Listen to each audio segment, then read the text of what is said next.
Hi, and welcome back to CTLA4 Chronicles.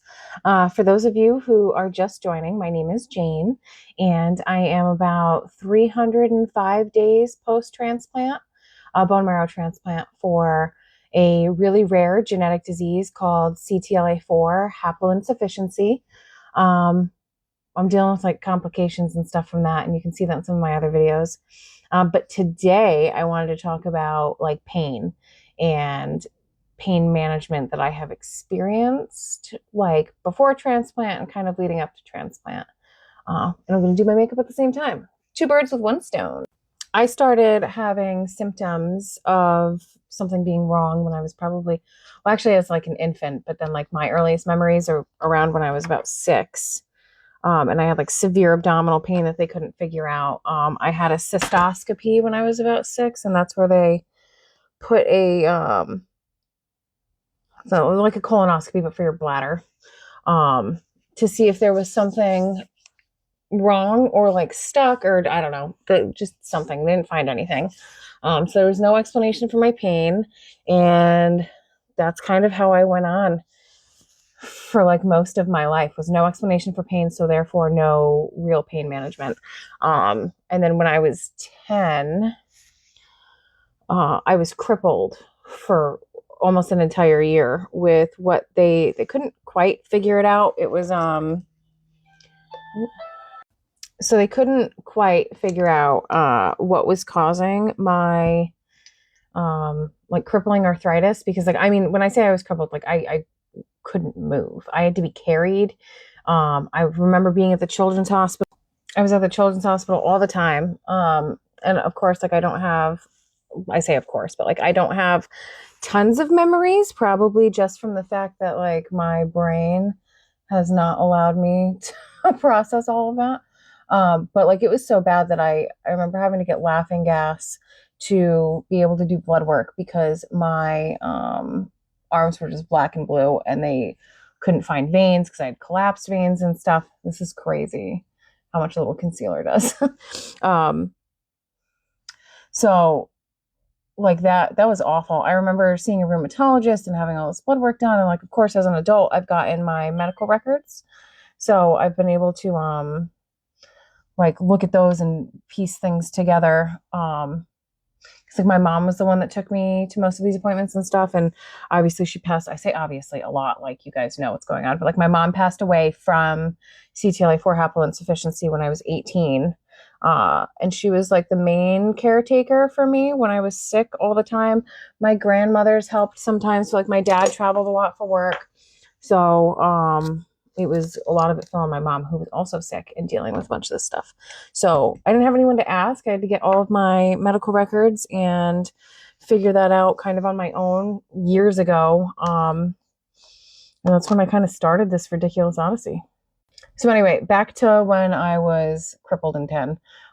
They gave me Motrin. I was on Motrin every single day to try to help the inflammation and stuff. I don't remember being on steroids, but like honestly, I probably should have been. They ended up saying that I had something called post-strep reactive arthritis. And basically that means you had a strep infection and it didn't get treated, or it didn't get treated appropriately. And so the strep infection moves into your joints, causing arthritis.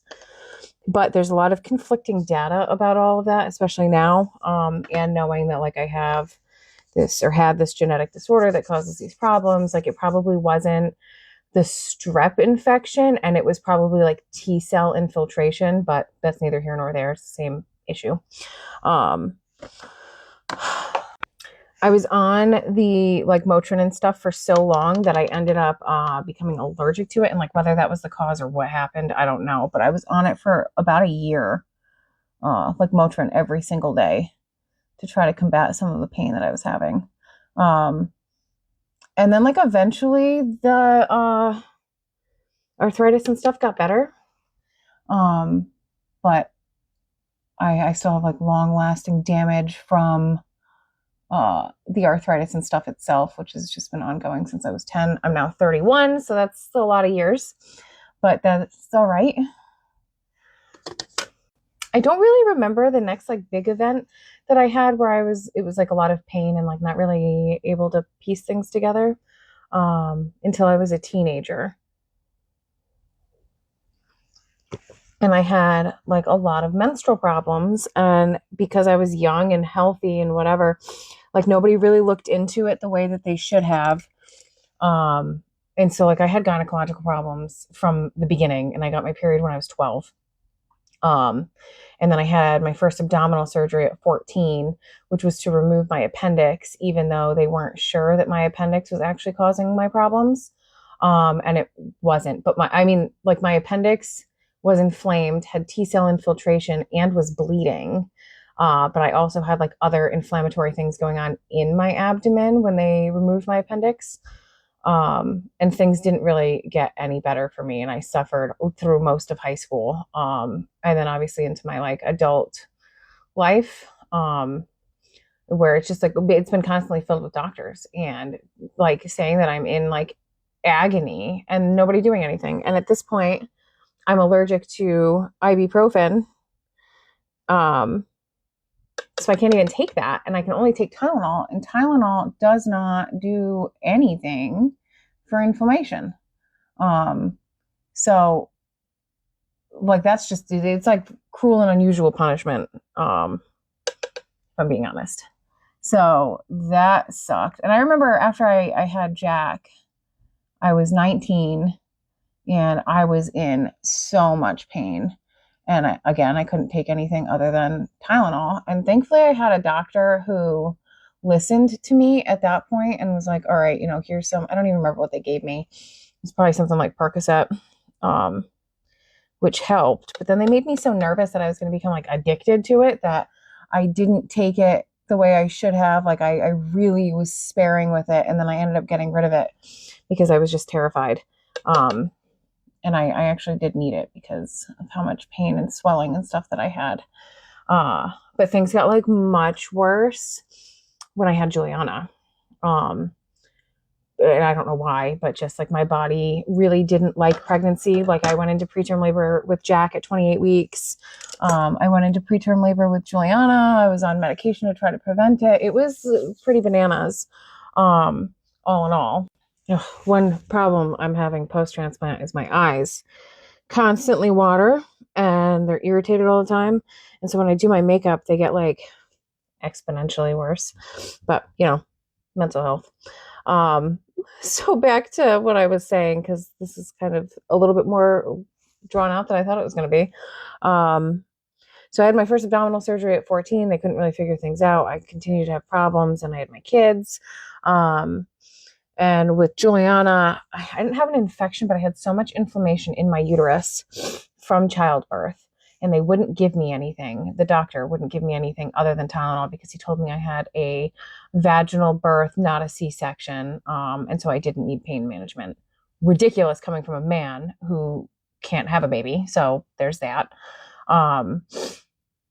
Frustrating. And then I ended up having a different doctor who ended up helping me and giving me the pain medication I needed and stuff. And I mean, like I bled for over 12 weeks. I had problem after problem. I had uterine biopsies. It was crazy. It was uncomfortable. It was painful. It was awful. And for uterine biopsies, they don't give you anything. They tell you to take Tylenol. And you can Google it, but a uterine biopsy is incredibly painful. Whatever, I guess. And then I've gone like my whole life not being able to take anything other than Tylenol or steroids. And like, it wasn't until right before a transplant when I was like really sick and like I had my doctor's phone numbers. They were texting me and stuff instead of going through my chart because I was so sick. And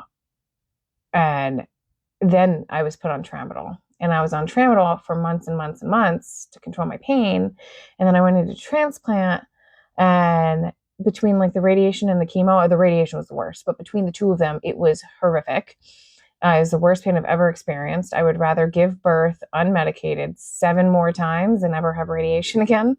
And I had total body irradiation.